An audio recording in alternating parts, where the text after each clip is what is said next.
Hello, everybody. Welcome back to another episode of the Sprites of Life podcast. I'm Lucas. I'm Chris. And I'm Don.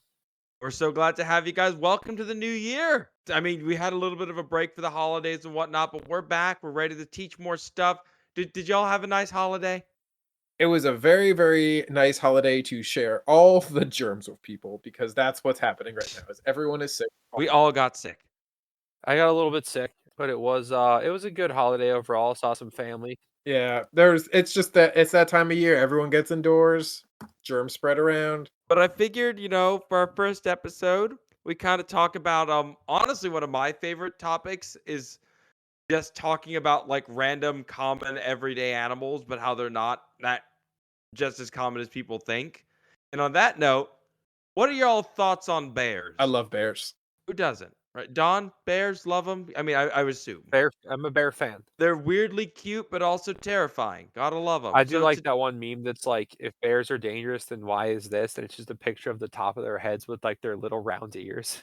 It's cat syndrome. They look super cute and they are apex predators.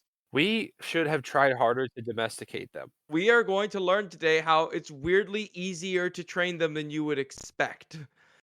Today we're not talking about bears just in like one game.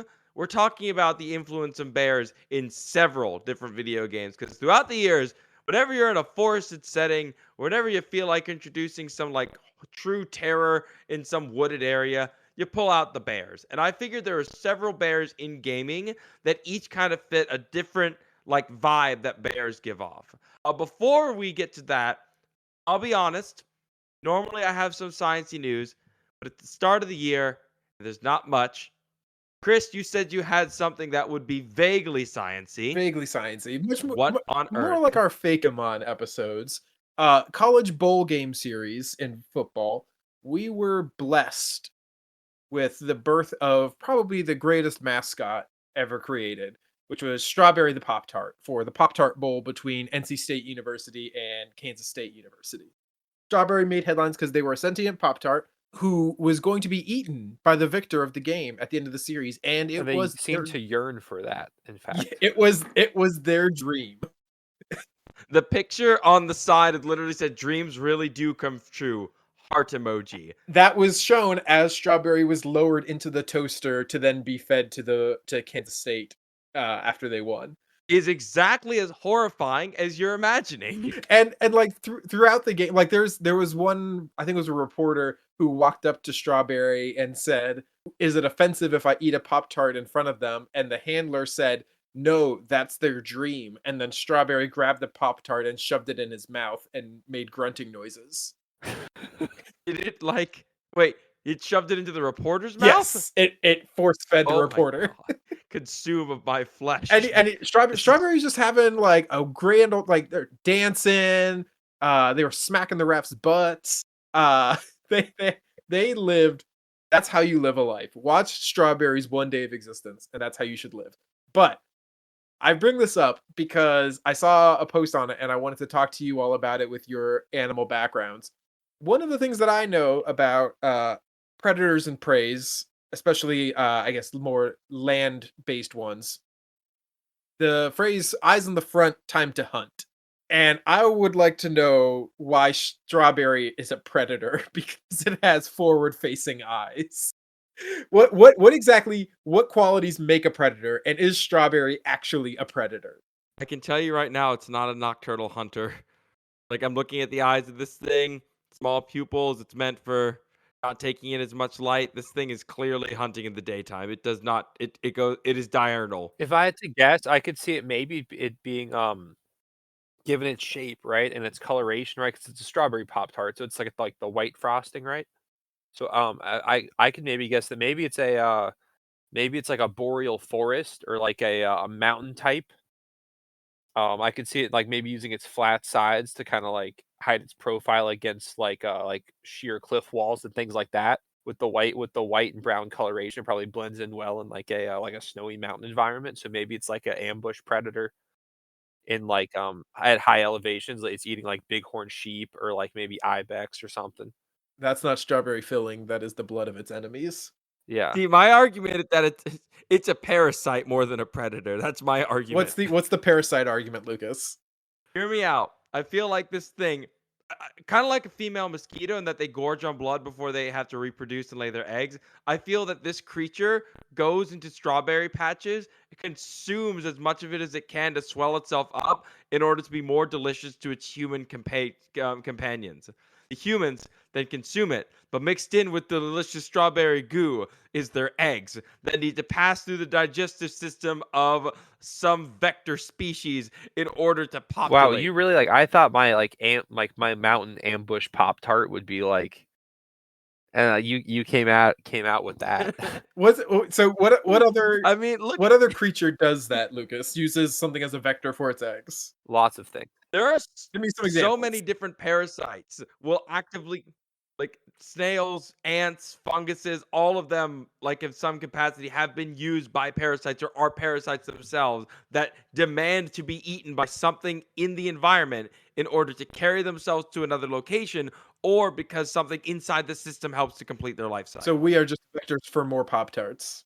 Yes, its eyes are forward facing, which means it normally would probably hunt. It might be the alpine, but then as the harvest sets in, it goes down the mountain.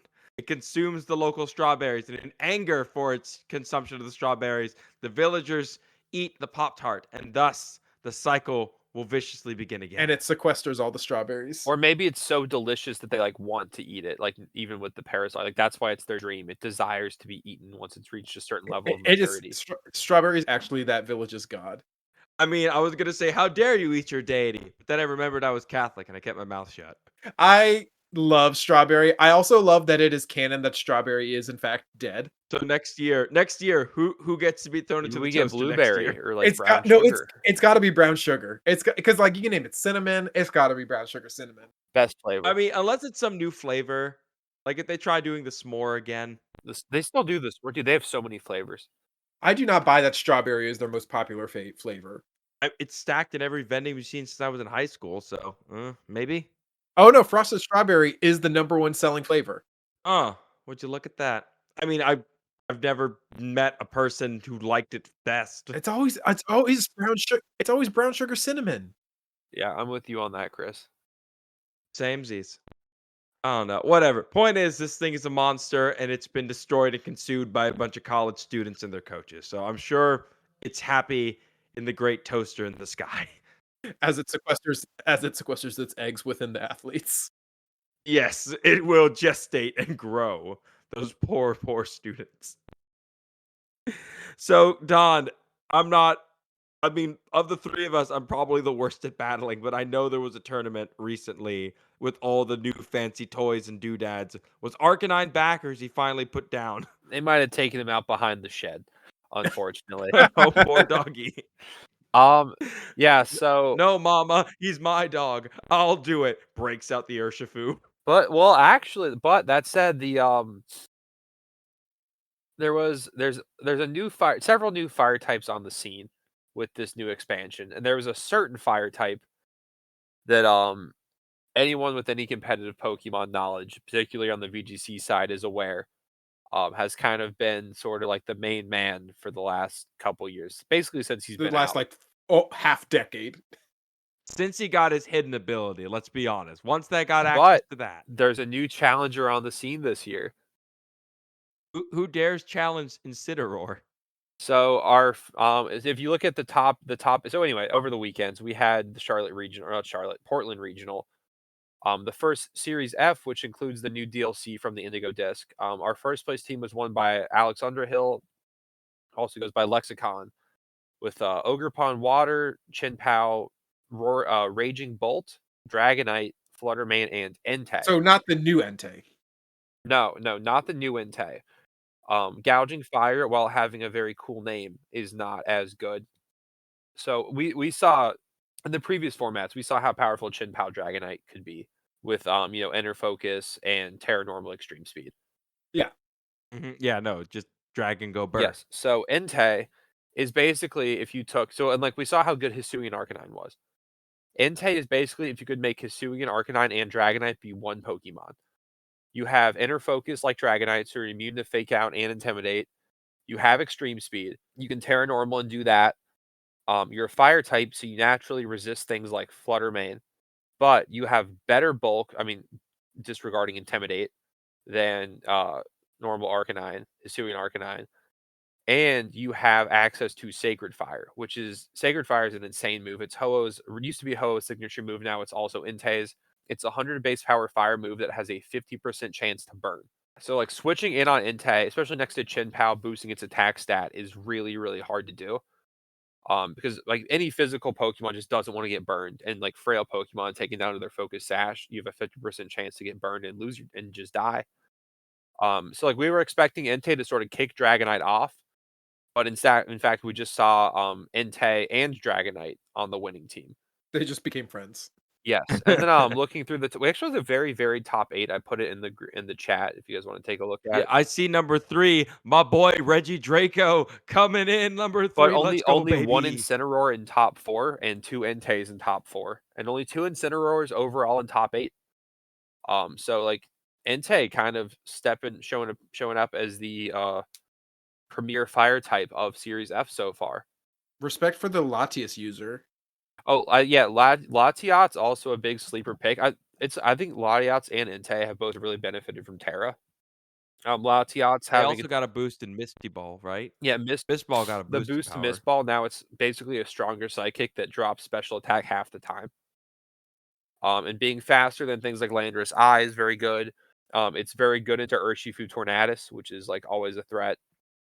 And we saw a lot of Ogerpon's back in a big way too. Overall, Ogerpon Water really showing up.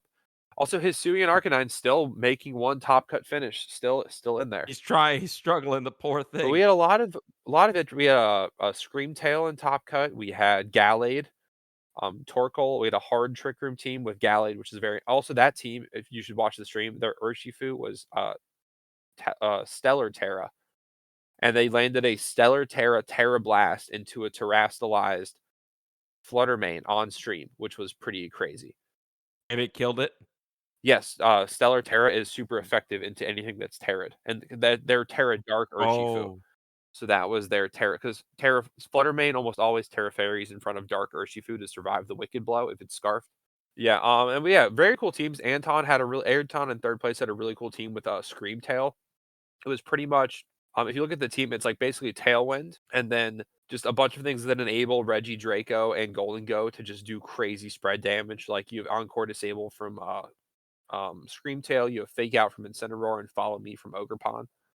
So it's really just two damage dealers and then 4 things that let them do damage. I want to hang out with Anton. He has my kind of mentality. No. The match needs to end in 4 turns. Everything dies. But we had Colin Hire, also known as like the Battle Room or Pico, on here as well with the same team as Alex Underhill in first. So 2 of the exact same team in top 4 that double extreme speed plus Raging Bolt. So like priority is looking very, very strong. Raging Bolt also just lets you sort of destroy that Tornadus Urshifu matchup by just clicking Thunderclap into either one of them on the first turn. And we had a Ogerpon Grass getting second place with a Glimmora, which I am a fan of, because Glimmora did get power or Meteor Beam as a new toy. Oh no. We have Nihilego at home. Well, I'm glad. I'm glad the year started off with some fun Pokemon, and I'm glad to see that our giant weird giraffe Stegosaurus, just like Brontosaurus Thunder God, is just doing work. That thing's a monster. Doing good. He's gonna tide us over for a month. Getting an electric sucker punch is mean. He'll tide us over for a month, and then we'll get Pokemon Day, and we'll get our announcement about whatever's coming next. Yeah, I'm wondering if like Farigiraf or one of these other Pokemon that stop priorities will start like making a comeback because of all these priorities. I was quite honestly, if you looked at the usage stats overall, I believe Farigiraf was in the top 12 usage for the tournament. That obviously didn't translate to. I feel like the people here in the top cut with the high priority teams though, are individuals that are like have a lot of good finishes and are very skilled and probably had clear game plans into Farigiraf teams, because I think Farigiraf is very good, but it's a Pokemon where some people will just use that as their entire like Chien-Pao Dragonite check and like not have the tools to have that last long enough. So I think if they they have ways to break through that and then just let their priority go crazy. But I think Farigiraf is I think Farigiraf is gonna do very well at the next tournament, and that's also just me saying that because I'm gonna probably bring Farigiraf to Charlotte. Well, could you do I mean, if you wanted to beat priority, I feel wouldn't Indeedee be a better check than Farigiraf? It depends. So Chin Pao often runs Ice Spinner. Oh yeah. And then you have also which, like, I will say, I was gonna bring up Rillaboom, but, like, looking at day once you get into day 2, like, the highest placing Rillaboom got 11th. There's too much ice and fire for Rillaboom. Yeah, Rillaboom doesn't have like, Entei's rough for Rillaboom, Chen Pao is very rough for Rillaboom. Dragonite's rough for Rillaboom. I'm looking at the day 2 teams too, we have our, I feel like Lucas likes big number there's a very big number team at 16th, Lucas. Oh my. That looks mean. Yeah, you've got your They Psy Spam with also Trick Room and Urshifu. Chi-Yu. So a lot of big numbers going on there for Lucas looking through it. The bridge is at 15. I feel like I'm kind of surprised it didn't go higher. I feel like we're gonna see a couple top 8 finishes from Arcoludon later on. I think it's very good. It might still be a little underexplored. It's still Hey, very early Metagross made meta. it to 12. What did Moxie Metagross made what it. did Look at Moxie that. say he lost to? Mox, if I remember correct, it's I just saw it. I think it's number 22. Yeah, that's what I'm seeing now. The Komo-O Magmar. Oh Yeah, god. so Magmar and Electabuzz, way back in the day, they had Follow Me from Pokemon XD Gale of Darkness, and once they added the Pentagon rule in like Gen 4, I think it was in VGC 2014, it kind of like refreshed the slate. Before that, like there was weird things like Pokemon from like Coliseum or Gale of Darkness that were still VGC legal, so like very niche things, and one of those was Follow Me and Electabuzz and Magmar. So Eviolite, Follow Me, Magmar used to be a thing, and looking at the pace for the team, yeah, so it's Terra Grass. So, like, into something like an Urshifu, you could Terra Grass and Follow Me, and they're gonna hit you 3 times into Flame Body and just get burned. Oh, it's Rocky Helmet Primarina with okay, this team is wild. Yeah, I would recommend check out Victory Road, anyone that wants to see, they have pretty much the open team sheets, so the move sets, but no EVs for, like, all of the teams from day 2. Alright, yeah, we can talk about this more later. I'm sorry, I'm not trying to drag this out. Yeah, no, I'm sorry. No, this is just it's gross, but it's okay. So we got some bears in the top cut, so that's a good enough segue for me. We kind of have to define what a bear is, which just like our deer episode is weird because everyone kind of knows what they are. Like they're one of the few animals on the planet that multiple cultures on multiple continents have had to deal with for over 30 million years. Like they've been around not super long, but still long enough to imprint themselves on most of our cultures. Weirdly enough, their closest common ancestor seems to be the seals and the sea lions. So let that sink in. Ooh, I don't trust sea lions. I mean, I didn't they steal your fish like every time? They try to, and they're just I don't know, they're too smart. I don't trust animals that are smart enough to have, like, a sense of humor in a way they were like, "Why don't I mess with this guy?" Well, this thing's telling jokes. Not today. They're too big and they're too fast. I went to the sea lion show at Dragon Con and like I watched the seals like doing all and the sea lions doing all this and like, I know how they do this, but it's still insane beyond all reason that they can. And bears kind of also have that ability to learn that's really quite impressive, but what makes a bear, there's a couple big things that they have. They're stocky bodies, stunted legs, a long, powerful snout with one of the best senses of smell in the animal kingdom, small rounded ears, shaggy hair, and paws with 5 non-retractable claws. You have those features and a couple of other skeletal structures, you got yourself a bear. There's quite a few bear species on the planet. The main one we'll be focusing on are going to be the brown bears, because that tends to be the one that gaming tends to lean towards.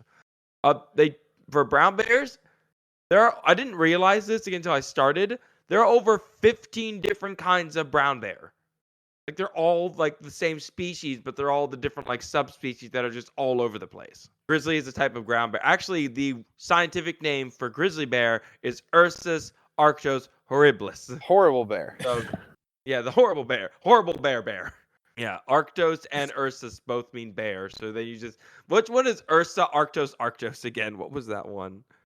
There's one of these brown bears is called technically bear. I love it. It's not the Kodiak, is it? The Eurasian brown bear. That's right. Yeah, there it is. Up there with bison. Oh, I think isn't the Western lowland gorilla. Yeah, science gets lazy on Also, we got occasion. iguana, and bison. For sea turtles, Caretta for the loggerhead sea turtle, which is incidentally the name of the loggerhead sea turtle I we want to say have. like It's Mercenaria is like some kind of clam. I could be wrong though. It's been a while since I took any models. Aurelia, moon jellies. If it ain't broke, don't fix it. Oh yeah, fun side fact about Arctos. That's basically what like the Arctic and the Antarctic means is bears, and there's no bears. Yeah. Arctic has bears, Antarctic has no bears. It's in the name, people. Come on. The next time you see like a polar bear drinking a Coke with a penguin, it's like up. It's in the name. You're not allowed here, bear. Go back I where you just like came from. how, I mean, for a long part of human history, like bears being in a place was a very legitimate consideration for a place. So just being, hey, there's no bears, it's like kind of a important Hallelujah. fact. No bear. Person who named it absolutely hated bears, got there and was like, finally, no bears. And then he saw a leopard seal. I was like, oh, this isn't better. Oh, this is so much worse. Oh God, it's smiling. Why is it smiling? I mean, aside from the grizzly, we'll talk more about the Usuri brown bear, which are found in Japan. They're actually responsible for a ton of attacks on people throughout human history. I think one of the most savage one, like over like a dozen people were killed by one bear. Ooh, that's a lot. Like, Oh, is that the brown bear incident? Well, there's a name for that even. The Sankebetsu brown bear incident. I maybe got that wrong, but yeah, a male Ezo brown bear attacked a group of households, killing 7 people and injuring another 3. okay, so it wasn't a dozen, thank God. That's seven's pretty good. 7's pretty good, and this was in 1915. It wasn't like people had, like this was semi-modern. I mean, the Ainu for centuries saw them as sacred, but still hunted them anyway. So they even knew it was good for them. Just make rid of them. I mean, grizzly bears alone, like the number of people who are absolutely terrified of these animals, because if you see them running at you, it really is horrifying. They could run like almost 30 miles an hour. They're just charging right at you that like you're paralyzed with fear. I've seen the videos. I've seen them run, and it's it's scarier than watching a rhino run. Yeah, so they can hit 35. 35. Jesus Christ. They're one of those things that like you see it and you're like, oh, I'll never like if I see that I can just run away. No, you can't. No, you're done. Yeah, it's because like they're kind of fluffy, but like it's just muscle. Even when they're at their peak, like pre-hibernation, just super loaded up on like salmon, they're just It's like how you see those 300-pound defensive linemen at the NFL Combine, and like your average Joe is like, oh, I can beat them. They weigh 100 more pounds than me. No, they weigh 100 more pounds than you and are still like 10 times as fast as you. Yeah, shout out to Fat Bear Week, by the way, for appreciating the bears for what they are. Bear I 747. think Fat Bear Week 747 747. Always be my hero. Bear Force 1. But I mean, to get that big and muscly, they do have a pretty wide diet. And we're not going to talk about pandas because they eat the worst possible food, bamboo. They are awful bears. My friend Will, who we've had here before, explained it to me once that like the panda bear's skull throws off almost all the other bear studies you have on like paleontology. Like their skulls are just so busted and broken because of all the bamboo eating. For most of them though are omnivores. There are a couple of strict carnivores. There are insectivores thrown into that pile. But one thing that the brown bears use their claws for isn't so much ripping apart, people. Mainly, it's going to be used for collecting fruits and digging. It's an amazingly useful tool for breaking down branches and getting at the nutrient that would be a lot harder to get.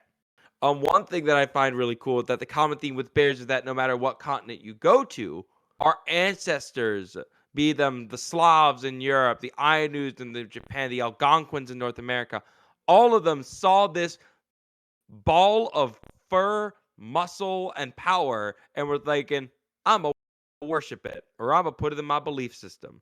They're symbols of strength, unity, bravery, motherhood, like weirdly enough, cuteness. Like there's so I many mean, different come on, they stories. kind of are. They're super cute. Again, I've seen the running. If they're holding still with the ears up, I could see it. But the second it starts No, they're moving, just I running get because they want nervous. your friendship, Lucas. No, they want my innards on the outside. They want my innies into outies. I don't want to go near them. It ties into video games because so many games have used bears in either something to shoot at or as a part of something you can actually play with. So I made a list of 4 unique bears from different video games across a bunch of different genres that talk a little bit about them and how they kind of reference different parts of our culture and bears. And I first wanted to address the bear that is the most bear, no crazy powers, no crazy, just bear. And I had to go with the grizzly bears you shoot at in Red Dead Redemption. Have any of you played Red Dead? Yes, and the bears are terrifying in this game. Yes, they are. Weirdly enough, I believe the bear you're shooting at in the game is now currently extinct. Oh, like they went back and like got a bear that was like that was current for the time the game is set in, but no longer exists. So the bear that's on the flag in California? Yeah. That's the California grizzly bear, and it's been extinct since 1922. Yeah, hilarious that it's on their flag. They just keep it up there. Like it's not alive anymore. It's gone. In memoriam. Kind of like putting like the dodo at this point. It's just kind of sad. But it is your it's your standard bear enemy. Like if you're fighting a bear in the wilderness, this is basically the bear. As far as Cowboy Legend, like part of the whole point of the game is to be like the best cowboy ever. I'm not going to go into the details of the story because it's too darn good, but part of the side quest you can go on is going on and hunting bears, and they are probably the largest, toughest target you can go after and will kill you in literally 2 hits. I have to give them credit on that one because I know that you say that 2 hits is generous. I don't know if you've ever played like the Far Cry games, but they also have bears in them, but those bears take like 20 hits to get you down. Dude, early game bears in Skyrim are a problem. I remember it's been a while since I played Skyrim, but I remember that.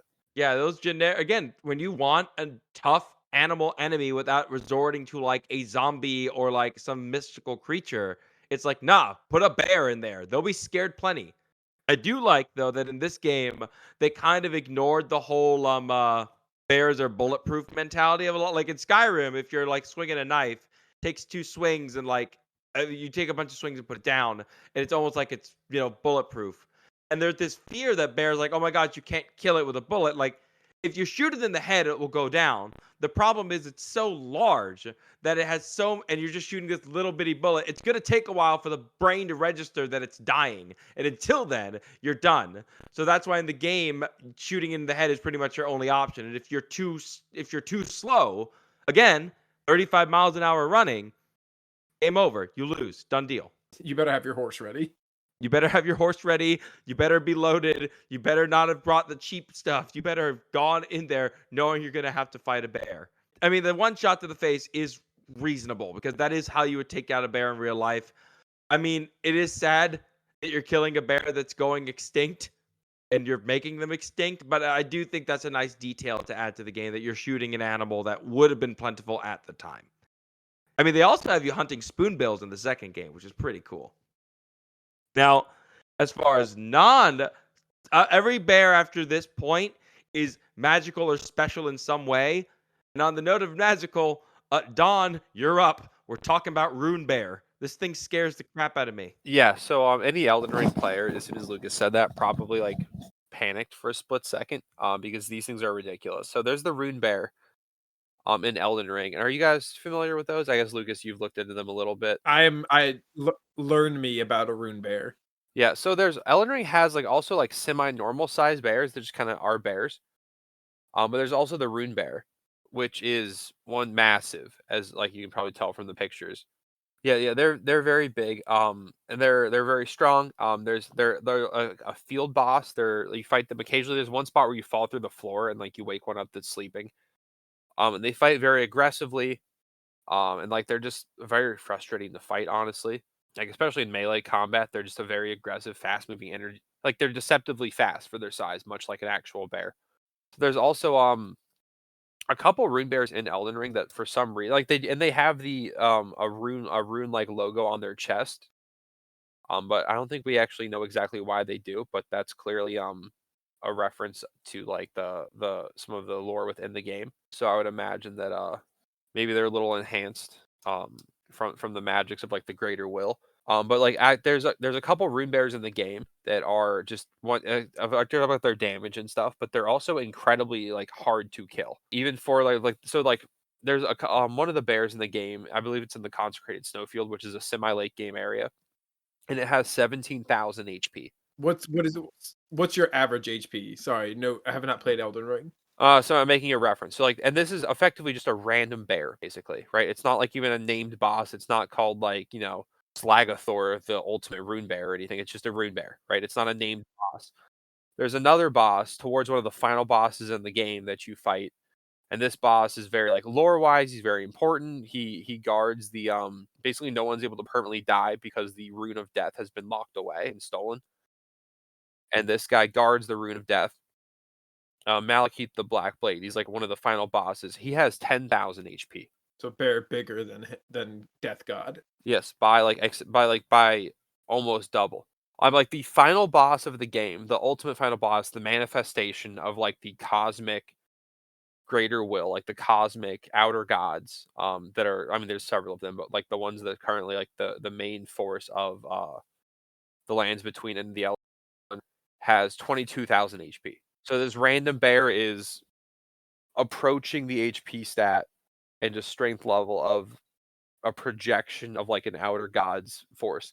So just very very special bear. Yeah, but all the rune bears are very strong. And they're faster than Torrent, your little horse goat that you ride around. The bears can like pretty much catch you if you ride past them and you're not like just really watching your evasion. I'm sure our ancestors probably felt how we're describing this bear is how our ancestors felt when they were meeting what I believe was the inspiration for this bear, which is The short-faced bear. oh yeah, the short-faced cave bear of North America is horrifying. Also, for some hilarity, just look up rune bear and then Reddit and just find threads on threads on threads of people just furious that these things exist. What's the deal with this cave bear though? It went extinct about 24,000 years ago. It was the beefier cousin of the brown bear, whereas a brown bear stands around 6 feet tall It's on like two legs. beefier, Maybe and then more. like The Rock is the beefier cousin of Kevin Hart. The cave bear, on average, could have stood over 10 feet tall. You are going right into its chest if you're standing face to face with this thing. And if it stands up, it's not good. Yeah, if it's standing up, you are going down. You go down. You could probably have to crawl under its legs to survive. And they had longer legs, so they hypothesized that it was much faster. I want you to imagine that you are looking down at like a 10-year-old child at your height. Yeah. That is what the bear is seeing. Yeah. Like it's basically the average like 5'10" to 6 foot person looking down at a 10-year-old child. It's a weird creature. Why do you think they put it in a video game? It's horrifying. It looks like its arms just seems like it's got like it's like a someone whose wingspan is too long for their body. Like it just looks like it's too lanky. They're hugging arms, Chris. Go on in for the hug. But they are vulnerable to sleep, magic spells, and like things like that, and like sleep arrows and things. So you can like get them back in hibernation mode. I'm sure that helped our ancestors. So the reason we don't have to fear this bear on a daily occasion, there were multiple papers that came out, and it took a while to try and pierce down what most scientists are thinking.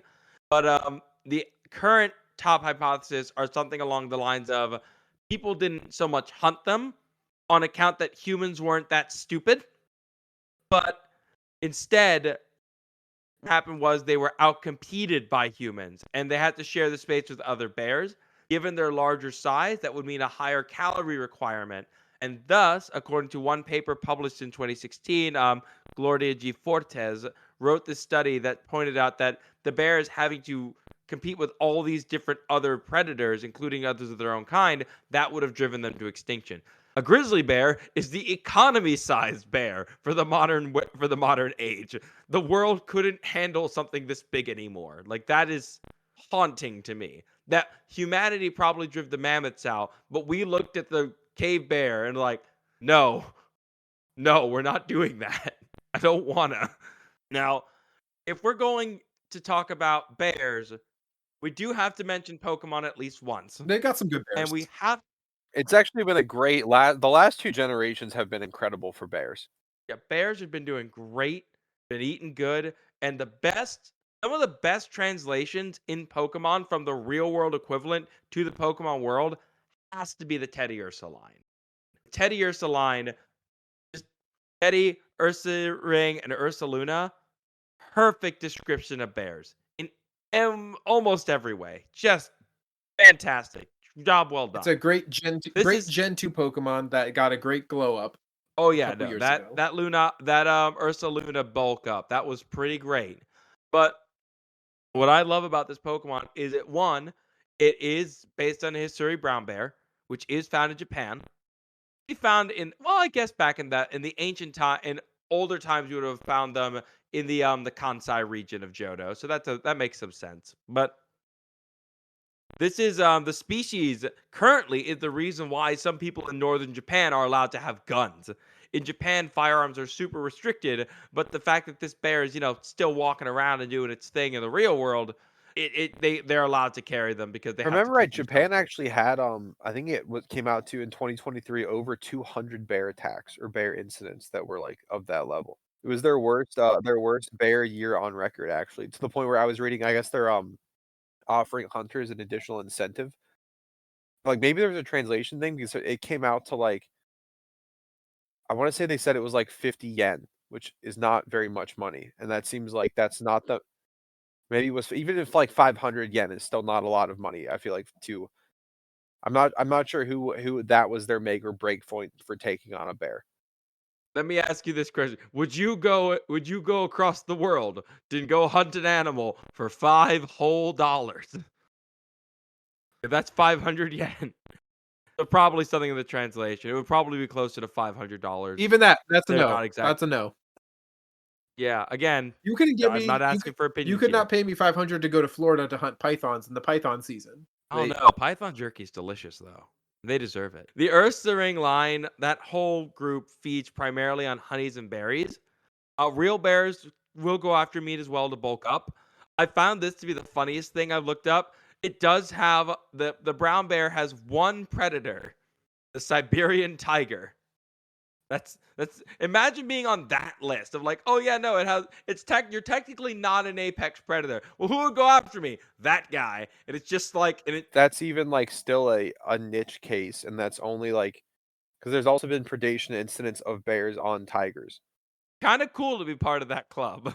I mean, they're not going to tell you that, oh yeah, this Pokemon eats meat, because they kind of, I don't know, some Pokemon kill other Pokemon, but they just wanted to let the brown bear not, I guess.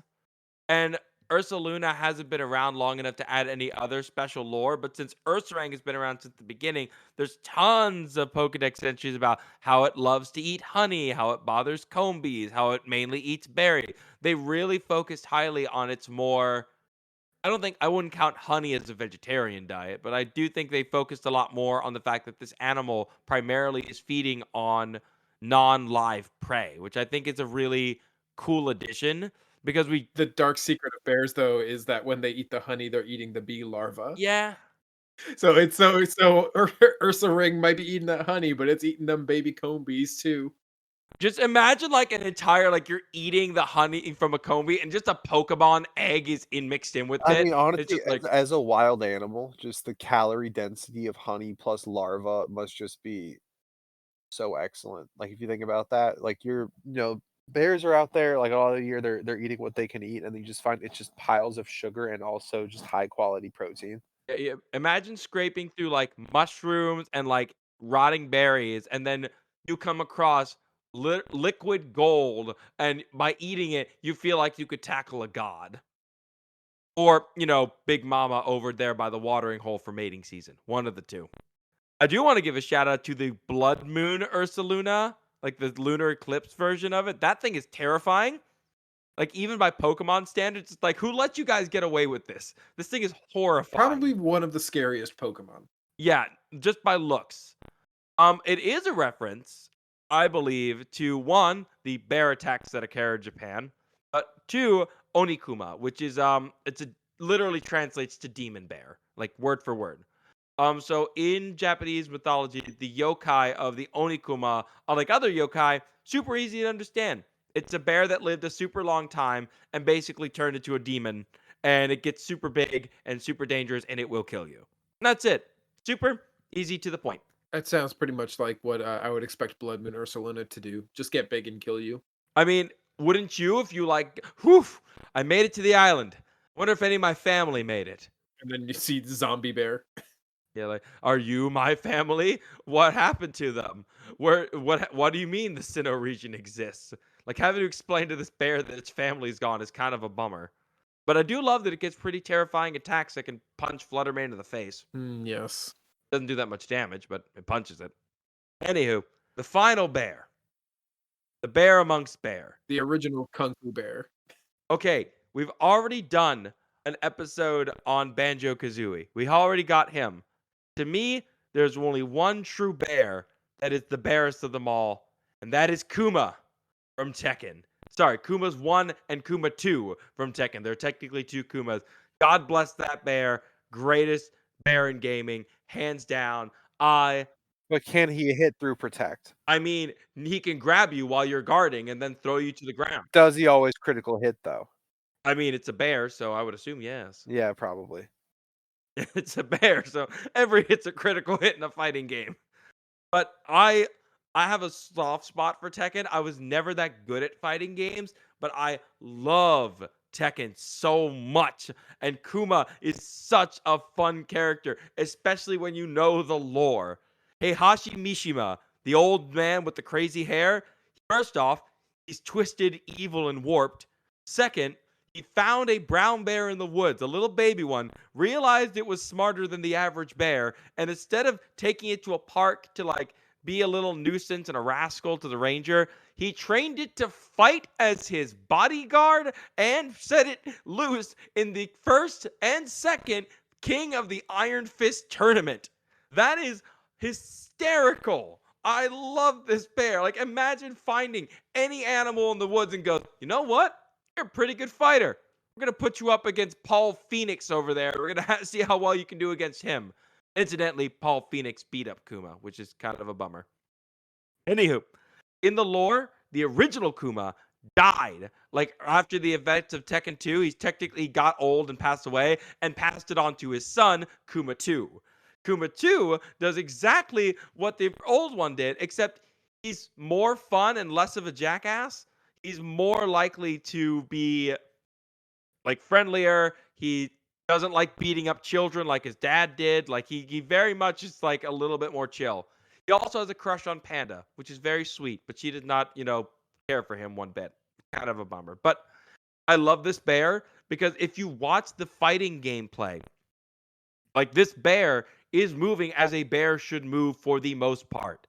I don't think butt slams are in a bear's typical arsenal, are they? I'm not as familiar with that tactic. Probably not the first move, but I think you're probably if you get attacked by a bear, you will probably get slammed by its butt at some point.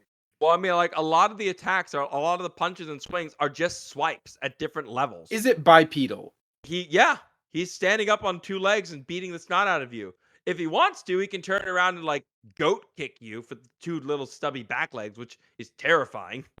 But it's not the first time people have trained bears to do really weird stuff. Have you all heard of Wartek, the brown bear the Polish soldiers found in World War II? Inform me. These Polish soldiers during World War II ran into this kid who was just selling this little bear for food. They traded a bunch of their junk for it, and they get this little bear cub, and they just started raising him with the rest of the squad. And this bear starts first off, it's got a love for eating lit cigarettes.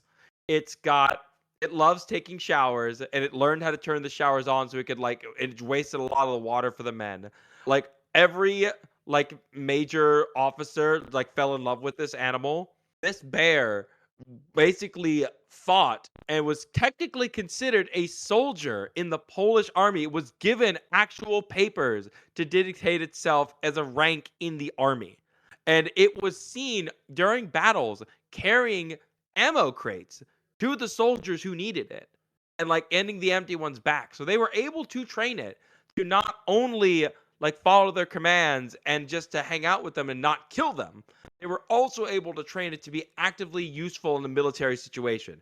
Like, think about the gunfire, think about the flashes of light, think about all these things that can be completely overstimulating to a human being, let alone another animal. And these people were able to train it to ignore all that and do its job and helping out with the crew. Also, apparently, it stopped at least one spy who was hiding out in the shower and almost killed him. So good for him. Good bear. What a good Very bear. good bear. What a good bear. And now he can enjoy And his retirement. best part is he didn't die a tragic death. He did pass away like some 20 years later in a zoo in London. And sadly, he did pass away from lung cancer. Turns out chewing all those. I was saying, didn't he love to eat cigarettes? He loved to eat. He loved to eat lit cigarettes. He would spit them out if they were not lit. He needed them lit. What a bear. What a rebel. What a Honestly, guy. like, he's so cool. He's such a cool bear. I mean, he recognized his platoon Don't mates. One of the smoke. funniest It's things. bad, but unless if you're a bear that's in the army, then you can smoke. No, I can't condone that either. It was kind of sad because like after the war when they moved him to this zoo in London, like the old regiment would come and visit him. He would recognize them and start signaling that he wanted cigarettes because the zoo wasn't giving him any. Brother, they're depriving me. Right, brother, help me, brother. They deny me my sustenance. I'm wasting away here. This should be, while we're wrapping up this episode, our big warning: don't go near the bears. No. Like, I hope this whole episode has taught you at least one thing: don't go near them. They're not your friends. Like, even the ones that it's very rare to find a bear that won't like actively either run away from you or cause you pain. There is a very good Werner Herzog movie about the man who thought the bears were his friends, and they were not. One of my favorite bits of enrichment they do at a local zoo is they build a campsite for one of their bears and they just let it go and destroy it. You can understand the damage they could do. Bears get rage rooms too. On that note, I do want to thank you guys for sitting down here and letting me talk about bears this whole time. Yeah, Appreciate it. Love bears. Well, folks, thank you so much for listening. Have a wonderful rest of your day or night. We'll go ahead and we'll see you guys. We can't wait to have an awesome year. We've got conventions planned. We've got stuff planned for the anniversary. We cannot thank you enough for being part of this journey. Have a great time, whatever you're doing. We'll see you later. Bye, everybody.